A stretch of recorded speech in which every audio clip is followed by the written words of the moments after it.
ఏంటి పిలిచావంట? ఆఫీస్కి లేట్గా ఎందుకు వచ్చావు? త్వరగా వచ్చి పీకేదేముందని. ఏంటి? అదే అమ్మా, త్వరగా వచ్చి చేసేది ఏముందని. అసలే ప్రాజెక్ట్స్ ఏం లేవు కదా. ఇలాగేనా నువ్వు మేనేజర్తో మాట్లాడేది? మిగతా వాళ్ళందరూ వచ్చి వర్క్ చేయట్లేదా? నీకేం మాయరోగం? వాళ్ళందరూ ఎందుకు వస్తున్నారో తెలిస్తే నీ గుండె అయిపోతుందమ్మా. ఎందుకు వస్తున్నారు?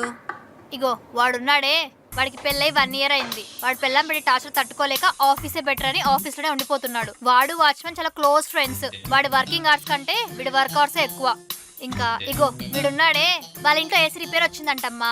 అందుకే ఆఫీస్ లో చల్లగా ఉంటుందని ఇక్కడే పడుకుంటున్నాడు నైట్ కూడా. ఇగో అది ఉందే, అది రీసెంట్ గా లవ్ లో పడిందమ్మా. ఇంట్లో మాట్లాడుకోవడానికి ఫ్రీడమ్ లేదని ఆఫీస్ ఎర్లీగా వచ్చి సొల్లేసుకుంటూ ఉంటుంది. వీళ్ళందరికీ ఏదో ఒక మోటివ్ ఉందమ్మా, కానీ నాకేముంది, మంత్ ఎండ్కి వచ్చే శాలరీ తప్ప. షటప్! ఇలాంటి సిల్లీ రీజన్స్ చెప్పడానికేనా నువ్వు ఆఫీస్కి వచ్చేది? ఇందాకే నీ స్నాప్ చూశాను. పుష్ప మూవీకి వెళ్ళి నా చెవులోనే పువ్వు పెడుతున్నావా? ఇంకొకసారి రిపీట్ అయిందనుకో ఫైర్ చేసి పడేస్తాను. నాన్న లేడనే కదా నన్ను ఎన్ని మాట్లాడుతున్నావు. అదే నాన్న ఉండి ఉంటే నేను లేట్గా వచ్చినా ఏమనేవాడు కాదు. ఇది నీ ఆఫీస్ అనే కదా అందరి ముందు నన్ను హర్ట్ చేస్తున్నావు. నేను వెళ్తున్నా. అందరి ముందా? ఉన్నది ఇద్దరే కదే. పిచ్చి ముదిరింది దీనికి.